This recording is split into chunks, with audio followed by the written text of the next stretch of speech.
Hello everyone, welcome back to my commentary channel and thank you for joining me today. Now I'm not a full-blown idiot, thankfully, but recently I did get tricked. Lied to, swindled, bamboozled, whatever you want to call it. I don't know what to tell you. I assumed the best in people and it blew up in my face. This is the person that tricked me. A lot of you might recognize her as the ex-Vine influencer Gabbie Hanna. The only solace I have is that I'm not alone. She tricked a lot of people. And to tell you the full story of what happened, I have to start at the beginning. The very beginning. I was born on a small farm in 1999. Nah, I'm just kidding. Back in the year of our Lord 2015, Vine was the best app anybody with 6 seconds of creativity could use to build a dedicated following. Gabbie Hanna was one of these people who had made 5 million followers by the end of 2016. Now don't burn me at the stake, but when Vine was alive, I do remember actually appreciating Gabbie Hanna's Vines. And don't get me wrong, they were all very much LA influencer Vines that more often than not relied on gimmicks. But at the time, it was clear that most of Gabbie's Vines had a lot of energy and effort put into them, whereas other creators felt more lifeless and corporate. So I have to admit, I did admire her work ethic while she was on Vine. Unfortunately, all stories about Vine end the same way, with the app shitting itself to death and forcing everyone off the platform in 2016. Gabbie migrated to YouTube and later won awards for her channels. She won a Streamy Award for storytelling and was nominated for 2 Teen Choice Awards, so her popularity had nowhere to go but up. I lied. This is where things turn. While making vlogs on YouTube, Gabbie also released a poetry book titled Adultolescence. Oh, like adolescence. To put it mildly, people did not enjoy this book. In fact, it became a micro-genre on YouTube to review Gabbie's book and make fun of her because you'd get millions of views. Everyone was jumping onto this trend. I'm usually against dogpiling against an artist for being vulnerable and putting themselves out there creatively, but Gabbie's poetry it wasn't finished. I can't laugh at her too much because I don't think my poetry would be any better. Like, I'm not gonna throw rocks sitting in my glass house. But I can absolutely say that she needed a few more editors to revise her work before she published it, because I'm trying not to make fun of her, but the book it wasn't done. But I have to admit, at the time, I still sympathized with Gabbie. After seeing all of these videos making fun of her poetry, I actually had the opposite reaction that the videos wanted me to have. I felt bad for her. Her poetry wasn't the best, but she still released a very personal and vulnerable collection of writings, and people were ripping her to shreds over it. Then, at the same time as making YouTube videos and releasing poetry, Gabbie started trying to make music. And while her first few songs were okay and were received well by her audience, the nail in the coffin really hit when, during an interview, the mic peaked and her voice was not properly captured. So what if I'm the monster? Now, come on. Obviously, that became a meme. People started making very extreme edits of her singing, and the jokes about Gabbie just kept rolling in. And I was about to do the same thing I did with her poetry, where I started feeling bad for her, for everyone making fun of her. But this is actually where I start distancing myself with Gabbie's reaction. After this interview clip went viral, Gabbie began lashing out. Gabbie was really angry with people for mocking her poetry, and she was upset at the people making edits of her singing, so she called them all haters and said that the internet was just out to get her, and started fostering a very victim mentality whenever she received criticism of any kind. Gabbie's technique of always having drama was, business-wise, a really smart way to keep her on the timelines of multiple groups of people, always keeping her video engagement up. Speaking of video engagement. Anyways, Gabbie continues to pop up every few months in a new controversy for a long time, mostly confrontations with other creators. And that brings us all the way up to now, when her troubling posts began.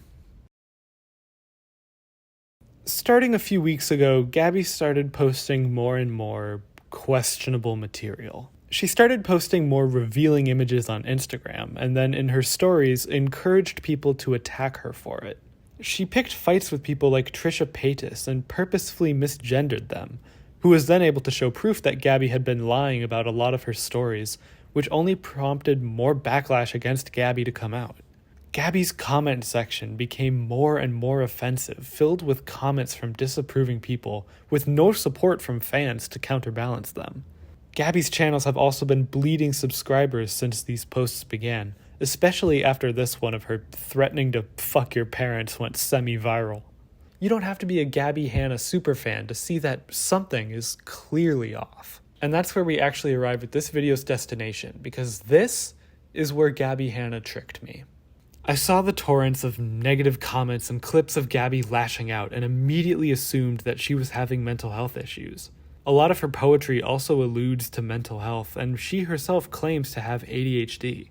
What I personally saw in these posts was someone who was having a mental health crash who just also happened to have a large audience to exhibit herself on. The usual way to take care of these feelings are to reach out to friends and family, but it looks like Gabbie is instead prioritizing publicly posting on social media instead of actually reaching out for help. After seeing these clips, I became increasingly worried that she didn't have any friends to talk to, so she was acting out online for the simulated attention. And I mean, I kind of get it, because it's a pandemic. I don't think anyone's mental health is doing amazing right now, myself included. When I see these posts of Gabbie acting out, I recognize that want to be seen and checked in on. And I mean, come on, some of the comments I saw were really mean-spirited. I think a healthy criticism is always a good thing, but these were targeted and unnecessarily mean. So I actually started writing a video about it. And that video was going to be titled, "Gabbie Hanna isn't cringe, she just needs help." It was going to be a look at the backlash she was getting against the behavior she was exhibiting. It was going to be about how influencers can also have bad mental health days or even weeks. Theirs just are more public than ours. And then, while I was halfway through writing the video, this happened. Someone on Gabbie Hanna's Patreon, a fan site linked behind a paywall, leaked this post. "I'm concerned for the world. The fact that people can't figure out I'm trolling in my TikToks is astounding. Blah, blah, blah. If there's one thing I know how to do, it's be viral. You think the girl who's been made fun of for her nose by the entire internet doesn't know what she's doing when she sings with her nose rubbing against the pop filter?